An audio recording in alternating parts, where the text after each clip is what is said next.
Well, welcome everybody. We're a small and select bunch for what's going to be, I think, a very interesting conversation about Falla and biography and the early stages of compositional careers in the 20th century, and probably some talk of centres and peripheries as well, I should think. One of the pleasures, as you all know, I think, that I take in putting these seminars together is bringing together a specialist speaker and a specialist chair. And so it's a great delight to have Samuel Llano here from Birmingham, former student of mine, I must say, at Royal Holloway, to act as chair for Chris Collins. And I shall do what I always do, which is to leave it entirely up to you to run the show. I will say a few banal things at the end, and look forward to a nice paper and some great conversation. Thank you, Catherine. Well, I'm glad to introduce Dr. Chris Collins, who is lecturer at the University of Bangor in the School of Music. Dr. Collins has specialized in the study of early 20th century European music, and more specifically in the music of Spain, in the figure of Manuel de Falla, on which he's been working for 4 years. He's published on the reception of Falla in Britain and on the relationship of Falla with European music and musicians. On this latter subject, he's now preparing a monograph for Cambridge University Press. And alongside his research activities, he's a music conductor, and he's currently conducting the symphony orchestra at the University of Bangor, and has in the past conducted the university chorus. Today he will be filling in the gaps on Falla's formative years in late 19th century Spain. Thank you very much. Thank you. If you've read the abstract, let me begin with a disclaimer. I am going to cover everything in the abstract, but not necessarily in the same order as it appears in the abstract. In fact, I'm going to start at the end. The title that I sent through is Manuel de Falla's Formative Years, Filling in the Gaps. It's more going to be a case of making links than filling in gaps, but it doesn't sound as good as a title, so that's where the gaps come from. I'm going to begin at the end. I'm going to talk a little bit about La Vida Breve, which was Falla's first successful work, and it's a very fine work. A short opera, a one-act opera, written originally in 1905, first performed at initially in fact at the Casino in Nice in 1913, and then at the Opéra Comique in Paris later that year. Considering that very little preceded La Vida Breve in Falla's oeuvre, it raises all kinds of fascinating questions about where on earth this sprang from. It literally came out of the blue. And so what I'm going to do after talking a little bit about La Vida Breve is take first Falla's childhood in Cadiz and then his youth in Madrid, and taking each of those in turn, look initially at the standard biographical information that we have about those periods in Falla's life. Almost all of it derived from authorised biographies, of which there are two, one by Rollo Manuel in 1930 and another by Jaime Paisa in 1947. Both of them more or less dictated by the composer to the authors. Having done that, I'm going to expand on it largely through information derived from archival documents, and that's what's in the handout. So I'm just going to pick out a few interesting details from that, and you can peruse it in detail in your own time. Having done that, so that's the first two parts of the paper, La Vida Breve, and then the biographical bit. And then I want to finish by looking at the works that Falla composed before La Vida Breve, many of which have now been published, and which are, to put it nicely, in no way as masterly as La Vida Breve. And we're going to see if they can offer insight into the formation of these skills which reach crystallization in the opera. So first of all, La Vida Breve. It's, as I say, a one-act opera. It was written initially as an entry into a competition for a one-act opera. It's in fact a two-act opera these days because Falla altered it for the Opéra Comique, but only literally putting a double bar line halfway through it. That's all he did. Having written this in 1905 and won the competition, no performance was forthcoming, And by the end of that year, 1905, Falla had started to develop a plan to go to France, following in the footsteps of lots of other Spanish composers and musicians, Albéniz, Granados, Ricardo Miñés. And by this time, he had developed an interest in contemporary French music. He'd purchased scores of works by Dandy, Dukas, Ravel, Debussy particularly, and had actually performed works by Dandy and Debussy by the time he left for Paris. He actually left in 1907. Arriving in Paris, the manuscript of La Vida Breve was sort of the ticket to the friendship of the leading composers and musicians then resident in Paris. The first person he showed it to was Dukas, who told Albéniz and Debussy about it within a couple of days and opened up their doors for Falla as well. Debussy was impressed. Separately from that, he began to socialise with Ravel and his friends, and they too were impressed by this manuscript. He spent the next 6 years in revisions to the work, reorchestrating it, as I mentioned before, dividing it into 2 acts. And then we finally get the performances in 1913, and eventually a Spanish performance the following year, for which Falla returns to Spain, luckily for him, just at the outbreak of the First World War. Now, I think the praise of characters like Dukas and Debussy ought to be enough, really, to demonstrate the work's quality. But we can actually define some of those features. First of all, there's great variety in the dramatic scope of the writing. There's lyrical music, there's greatly emotionally charged music, there's evocative music as well, a good mixture of sections just for the orchestra and sections for the characters on stage. Secondly, there are structural issues that are very secure about this. It occupies a very happy halfway house between number opera and through composed opera. It is through composed, but there are chunks that you can extract and which will stand on their own. Even Wagner did that, let's face it. That's exactly what Wagner did.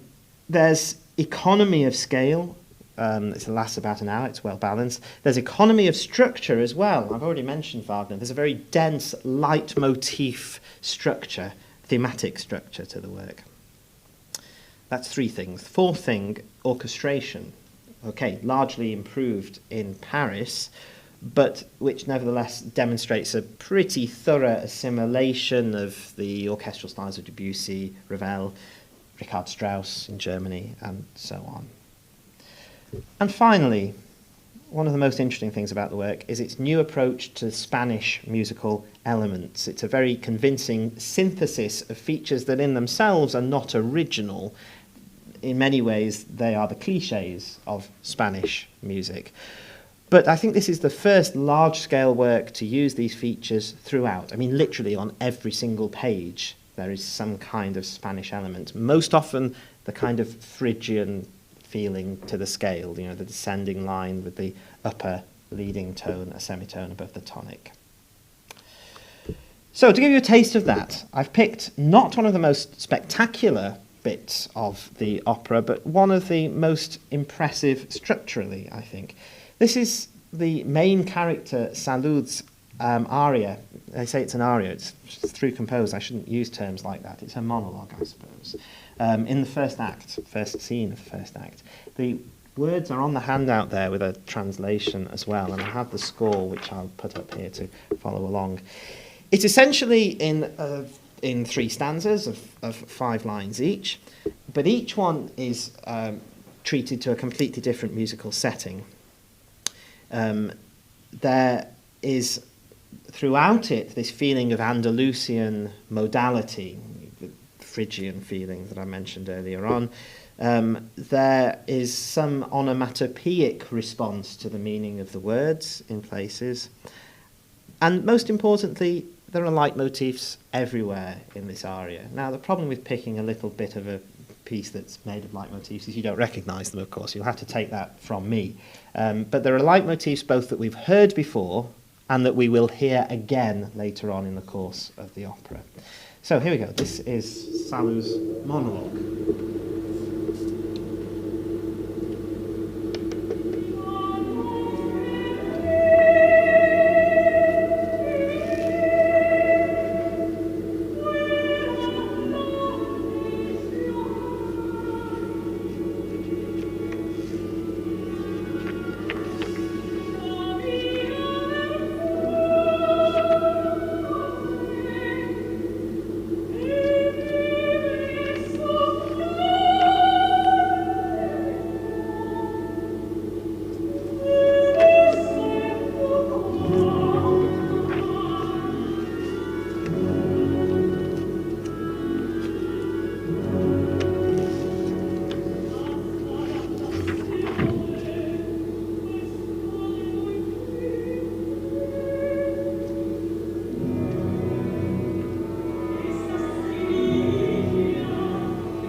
And we have a reprise of the first stanza with the accompaniment this time of the offstage voices of the workers in the forge.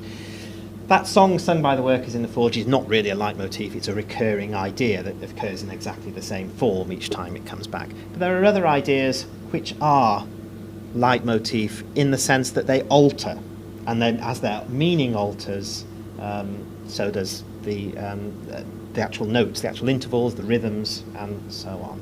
I'm not going to talk much more about that for now.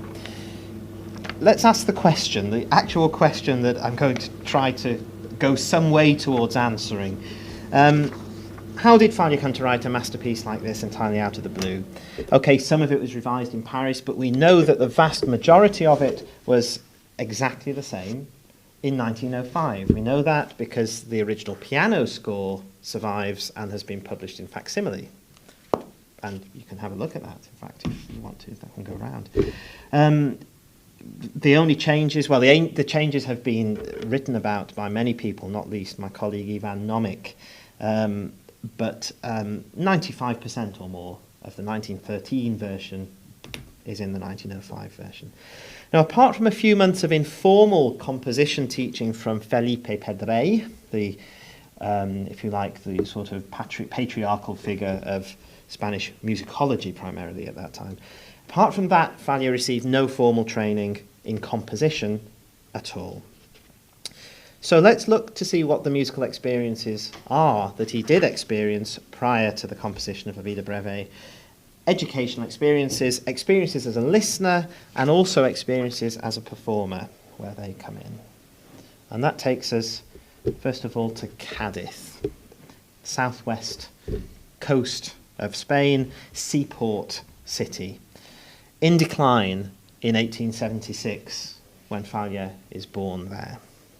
Now, biographies of the composer almost invariably begin with an account of the cosmopolitan nature of that city at the time of his birth there. Jaime Paisa, for instance, describes the mercantile links that it had to America, its population of wealthy businessmen from all parts of Spain and other Western European countries, its Italian at architecture. He even mentions certain social liberties that were afforded to women in Cadiz that women in other parts of Spain didn't enjoy. The idea, basically, that all of this promotes is that Falla's formative years were spent in the midst of a multicultural community, cosmopolitan community, in which traditional Andalusian music lived side by side with all manner of foreign influences And that, of course, fits a very fitting prelude to his international career. But in music, at least, it would be wrong to equate cosmopolitanism with progressivism. According to all of the authorised biographers, all, as I say, reproducing information more or less dictated by Falla, his earliest experiences of art music were rather conservative. The maternal side of the family shared the prevailing middle-class taste for bel canto. His grandfather, played arrangements of Bellini arias on the harmonium, while his mother's piano repertoire mingled Italian opera with Beethoven and Chopin. The infant Manuel's own tastes were rather different. He preferred the traditional cante gitano of his nanny. Now, the repertoire he heard as he grew older and began to attend concerts did not change much from that basis. Concerts given by the local orchestra, the orchestra of the Sociedad de Conciertos, revolved around operatic excerpts and overtures by the likes of Rossini, Donizetti, Meyerbeer, Bellini, Verdi, perhaps, alongside works by composers with local connections. There was a local string quartet, the Sociedad de Cuartetos de Cádiz, that rarely strayed beyond Mendelssohn and early Beethoven in its repertoire. Recent French music was rare, Wagner rarer still. And it's an indictment of this repertoire that Falla was 17 before he underwent a musical experience powerful enough to persuade him that he wanted to be a composer or even a musician. At that stage, he had his eyes set on a literary career. And that experience was his attendance at a series of orchestral concerts at the Cádiz Museum, which he described many years later in a letter to Roland Manuel, his biographer. This is what he said. From that very moment, something like a conviction, timorous as well as profound, stirred me to put everything to one side and devote myself entirely to the study of composition. And this calling became so strong that I was even afraid, the notions it awoke within me being far above what I thought myself capable of doing. And what sort of music kind of evoked that sort of life-changing, emotional response? Well, we know he was 17 when he attended these, because that's what he told Roland Manuel. The concerts in question were almost certainly a series of 10 that were given by a very short-lived society called the Pequeña Sociedad de Conciertos de Cádiz, the small concert society of Cádiz. Concerts that took place at the Academia de Bellas Artes, the local art gallery, I suppose, on Sunday afternoons beginning on the 7th of October, 1894, a month before Falla's 18th birthday.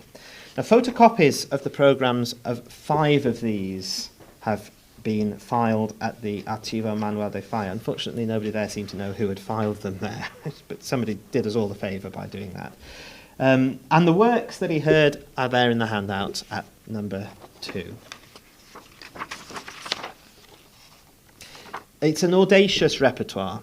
Over half of the pieces are by composers then still alive at the time.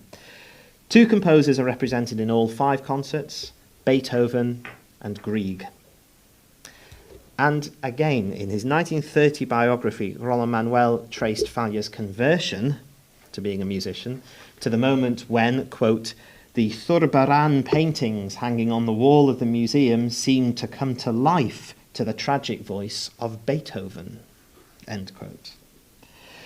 Now, Falla saw a draft of this biography before it was printed, and he commented on it, and his comment on that paragraph, which is very interesting, is this. He wrote, "That's completely right, but I must add to Beethoven's name another one, much more modest, but which also deserves my gratitude, that of Grieg. His music, which was being played in Cádiz for the first time, won my keenest sympathy as much by the freshness of its lyric substance and of its tonal harmonic fabric as by its rhythmic straightforwardness." So those were the orchestral concerts that were the vital factor in Falla's decision to become a composer. There were other formative experiences along the way, youthful attendance at a performance of Gounod's Faust, which he very much liked, and his attendance also at a performance of Donizetti's Lucia de Lammermoor, which he didn't like. This early attraction to French music over the Italian is also evident in his appreciation of what he describes as an ancien menuet français, which he found in a periodical that his mother took, the Journal des Demoiselles. Couperin, perhaps, Rameau, maybe, Dacan, perhaps. He was very fond of Dacan and played a piece by Dacan in a 1902 recital. And that discovery of that piece was what led him to attempt his first composition, now lost. Further direct influences came in the shape of private performances of chamber music, and this is where Falla began to actually take part in musical performance himself. These took place at the home of Salvador Viniegra, an enthusiastic amateur cellist, and a friend, incidentally, of Saint-Saëns. Falla later told Rollo Manuel that it was when he began to participate himself in the music making at the Viniegra Salon that, here's another quote, "the secrets of musical fabric began to be revealed to me. This is why my first attempts at composition were in the classical forms of chamber music." And it was for this salon that his first surviving works were composed, as we shall see. Incidentally, Viniegra's son Juan recalled that most of the music played was German. I suppose you would expect that to be the case. Finally, in Cadiz, just to talk briefly about his education, it was unconventional. There was a conservatory there which he never attended. Whether he would considered himself to be too good for it, I really don't know. He received musical tuition from 4 individuals: his mother at the piano, an Italian, or a woman of Italian origin, Eloisa Gagliuzzo, also piano teacher, Alejandro Odero, who taught piano and later harmony to Falla, and Enrique Broca, who taught harmony and counterpoint. Incidentally, 3 of these were amateur composers. Well, Odero, in fact, was more than an amateur composer. He was semi-professional. But they didn't teach him composition per se. Falla never spoke ill of his teachers in Cadiz, but it's clear that they were rather limited in their ability to guide the education of a budding young composer, not least as far as their knowledge of recent European music was concerned. And so for Falla, starting to work as a composer in his late teens and early 20s in Cadiz, the study of composition was a lonely activity achieved through the analysis of whatever he could lay his hands on, such as Wagner music dramas, which he accessed through the agency of a German émigré who owned all of the scores. And that pattern of study, analysis of scores, was to be his method of study for the rest of his life.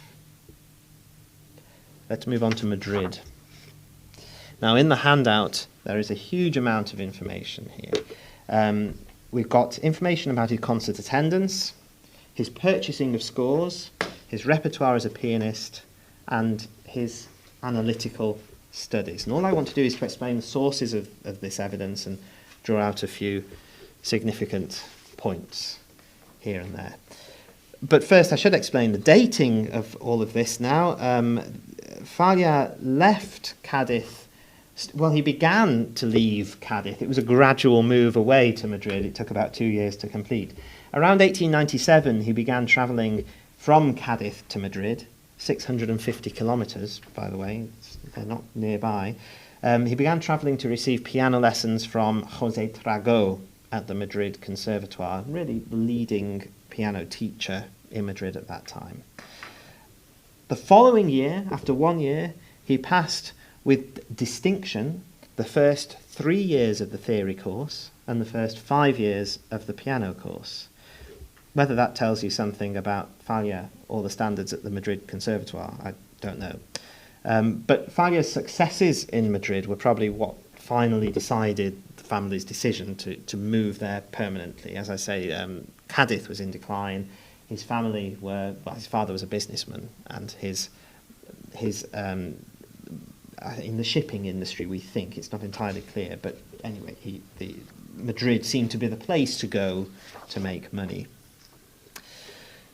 So we started talking in Cadiz about Falla's experience of music. Let's do the same thing now for Madrid. Very few concert programs survive in the Falla archive, unfortunately, because we have hundreds of concert programs from later years in Falla's life. But what we do have is another document, another fascinating document, again in this wonderful series of facsimiles that the Archivo Manuel de Falla are publishing. It's a notebook entitled Apuntes de Armonía, Notes on Harmony, literally, which looks like that, and which contains, in amongst a few notes on harmony here and there, accounts, financial accounts, everything he bought, everywhere he went, everything he attended, for a discontinuous period starting in about 1900 and going through to 1906. And these accounts reveal that he regularly attended orchestral concerts. For instance, he bought a ticket for every one of the 12 concerts in the spring season of the Orquesta de la Sociedad de Conciertos in 1903. And the repertoire performed in those concerts is shown in the handout at number 3. It's fairly representative of what was going on at the time. I think, as you can see, it's a staple diet of 19th century German music, including things like bleeding chunks of Wagner. But it's seasoned with works by the likes of Tchaikovsky, Smetana, Grieg, Saint-Saëns. Interesting that we're on the periphery, and in some ways it's the composers on other peripheries that are attractive to the Madrid audience. Works by living composers are not heard very often, though, certainly less frequently than in that short series of concerts in Cadiz in 1894. Spanish composers, alive or dead, were extremely poorly represented. And I'd like to just add to this list a quick word about opera that was going on in Madrid at the time, because it was very similar in terms of the profile of the sort of music being performed. Very much outward looking, though here a bit more advanced in terms of currency. Again, Apuntes de Armonía reveals that he went to the Teatro Real 8 times during the first 3 months of 1901 to see 4 operas, so he saw some of them twice and some of them 3 times. And the operas he saw were Les Huguenots, Meyerbeer, Siegfried, La Bohème, and Tosca.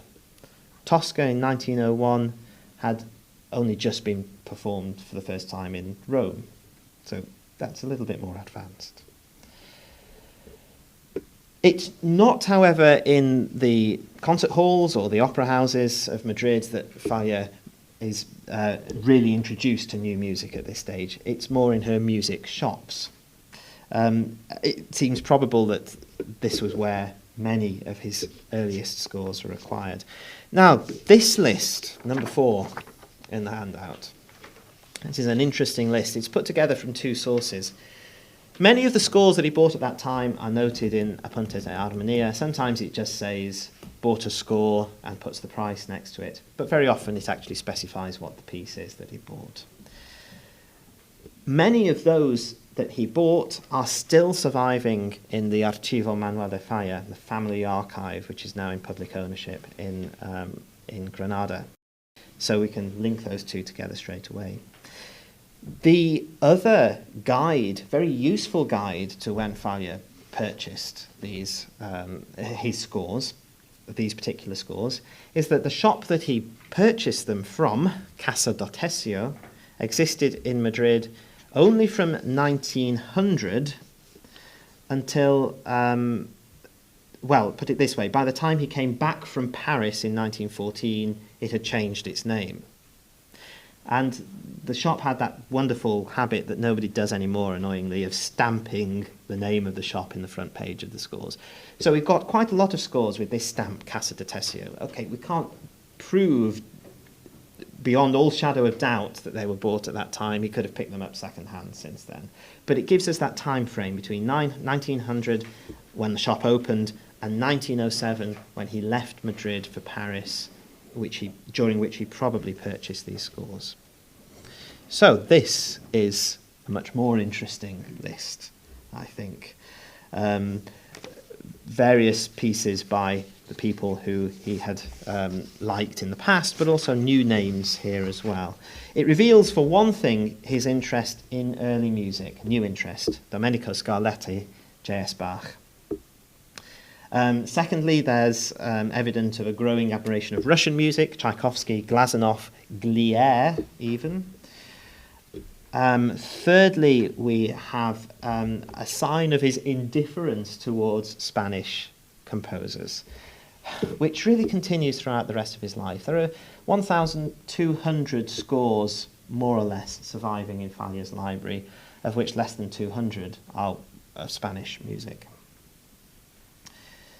Most clearly of all, though, I think it attests to Falla's dominant interest in the work of living composers from France and from Italy.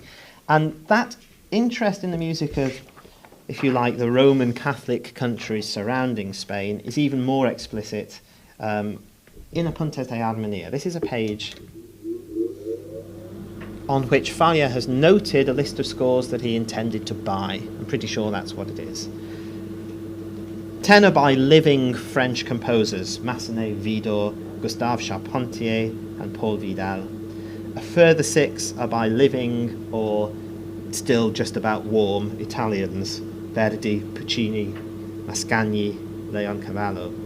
And the list is completed by one work each by Berlioz, Rossini, that was a mixture between Mozart and Rossini, sorry about that. Mozart, Rossini, Franck and Bizet. Latinate tastes, therefore, as well as modernist ones. The next list in the handout, number 5, well, there are some extra handouts just there. There you go, good. Is of Falla's activity as a concert pianist. This was his second career, which he never entirely gave up. Well, not until the 1930s, anyway. It was only illness that stopped him doing it. Gradual evolution here of Falla's repertoire in the years leading up to the composition of La Vida Breve. At the core of it, the favourite composers of his adolescence, Chopin and Grieg especially. In the 1899 concerts, the first two here, the only living composers represented are Grieg and the ever-popular Saint-Saëns. Well, he was then, at least. But by 1902, the list had been expanded to include Paderewski, Moszkowski. By 1907, incidentally, as I've mentioned already, it was to include Debussy and Dandy, but that's going past the date that we're talking about today. And we've got this piece by Daquin as well in the recital of the 27th of July 1902. Of course, Falla's own works take quite an important role in these programmes. Evidence perhaps that, like Albéniz and Granados before him, he was planning to be a pianist composer. And that's maybe how he saw his financial future. But it's very striking that there's not a single work by another Spanish composer in his pianistic repertoire at this point. Parallel with his purchasing of scores is striking. And the final list then, number 6, works commented on by Falla in Apuntes de Armonía is the heading. These are works that are analysed in some form or other in the pages of this book, this notebook. I should mention that in addition to these notes, we have his library. We have his library of 1,200 scores, many of which contain his annotations as well, though it's very difficult to establish when the annotations were made, of course. A score purchased in 1903 could have pencil markings dating from 1940 in it. We don't know that they were early. But this is a direct indication of the works that he was interested in. And what was he interested in about them? There was issues of orchestration, issues of vocal writing. Remember, he was preparing for La Vida Breve. We are getting there in the end. There is also markings relating to harmony in a sort of structural sense and that sort of thing. but not detailed and not page-by-page analyses. They're more like little notes of that's an interesting bit on page 57 of this score, and then he'll go on to another score. The reason he made the notes rather than annotating them is that most of these works are not in his library, so presumably he borrowed them from somebody, made the notes on a separate sheet of paper, and then he could make sense of them once he'd handed the score back to the owner. And so we come to the last stage of what I'm going to talk about, and the last page of the handout as well. A list of Falla's early works, the works he composed before La Vida Breve in 1905, divided into their likely place and date of publication. Now, the mature Falla was extremely dismissive of his earliest works. In a letter of 1910 to Georges Jean Aubry, he wrote this: "Nothing I published before 1904 is of any value. They are all simply stupid. Bêtises is the word he uses. Some of them written between the ages of 17 and 20, though published later. A nocturne, for instance, was written when I was little more than a child. When a long time afterwards I showed some of these manuscripts to a Madrid publisher, he thought that they could be of use to him. He published them, and that's all. Perhaps something a little more interesting may be found in my works that remained unpublished, but among my published works there is nothing. Nothing." Now that reference to the age of 17, the reference to the Nocturno, sorry, I put an extra I in there, Nocturno having been written in as a child, would seem to suggest that that piece may have been written around about the age of 17.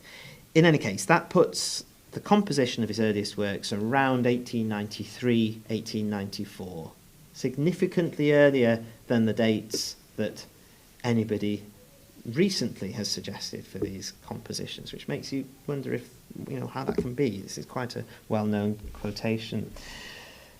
The standard dating of Falla's works was carried out by Antonio Gallego in the late 1980s, and this catalogue, which is primarily a catalogue of the manuscript holdings of the Archivo Manuel de Falla, it's still a completely invaluable resource.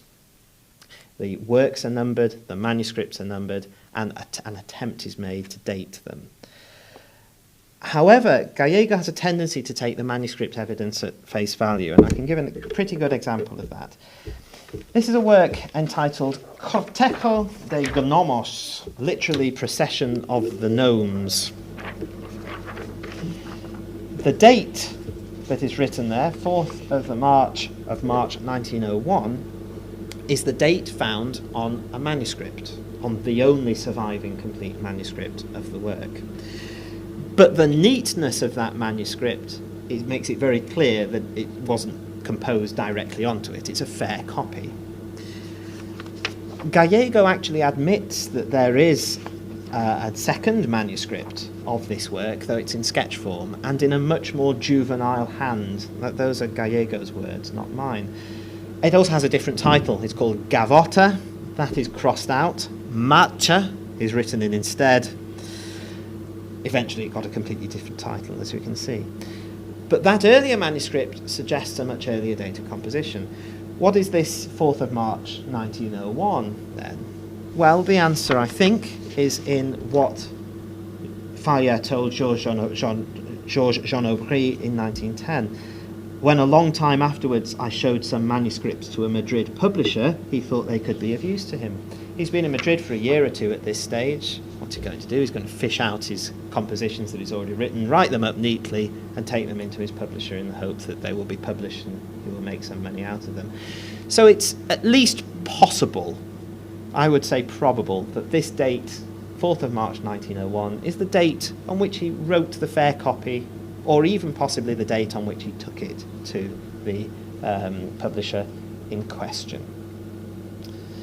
Now, going back to the handout and the 3 columns here, with one exception, all of the works in the first column were demonstrably written before the definitive move to Madrid. We know this because we have concert programs from 1899 in Cadiz which mention Falla's performance of these works. The exception is the untitled piece in C major for cello and piano, but it's so similar to the other two works for cello and piano that it can be quite confidently dated to the same period. It's not very good, by the way, and those probably are the first works that he wrote for Salvador Beniegra for the salon that he attended. In the second column are those works which, like Cortejo de Gnomos, may plausibly date from the Cadiz years also. And in addition to the circumstantial justification for that, which I've already given you, there are stylistic reasons for that attribution. If we look at the list, the Mazurka, the Vals Capriccio, Cortejo de Gnomos, and to a lesser extent the Serenata and the Serenata Andaluza are all exercises in pastiche. So is the Nocturno, which definitely belongs in the first column. So it seems to belong with that work. I'll come to the third column in due course. Let's just focus on these first two columns for a moment. I mentioned the three works for cello and piano. The larger ensemble works at the bottom of the first column, the piano quartet and Mireia, are lost, apart from a few bars of piano quartet, which suggests that that probably wasn't very good either. It's a shame that Mireia is lost, however, because this was, in fact, it's the only explicitly programmatic work in either of these two columns, and it would have been fascinating to know what the influences were behind that. I just wonder if it may have even been Wagner, something like that. It was performed, but lost. Of the surviving works, of all the other surviving works, all for solo piano, the three best are deeply indebted to the foreign composers for whom he declared a sympathy, Grieg and Chopin. In Cortejo de Gnomos, it's the influence of Grieg that is most obvious, of course, even down to the title. One of the Opus 54 lyric pieces has got an almost identical title, March of the Dwarves. We don't know that Falla knew this. Doesn't really matter whether he did or not. It's very plainly Griegian music. Certainly wouldn't think that this is by a Spanish composer. Let's just listen to a few bars of Cortejo de Gnomos.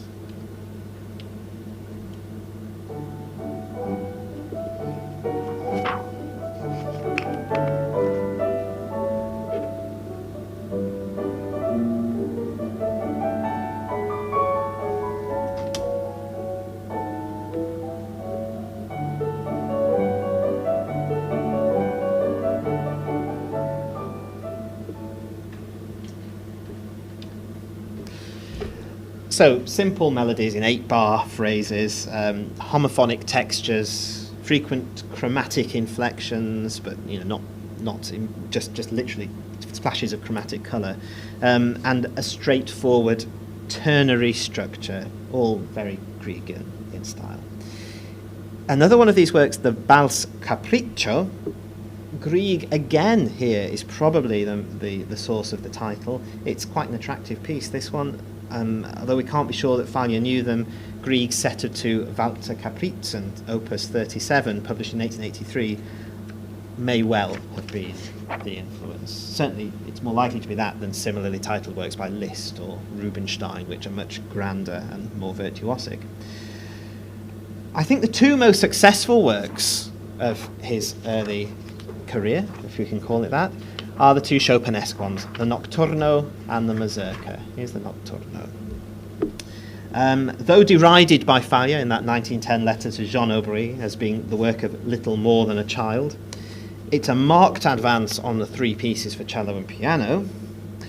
In 1903 was deemed worthy of publication by the Sociedad de Autores Españoles, not a minor publisher in the end.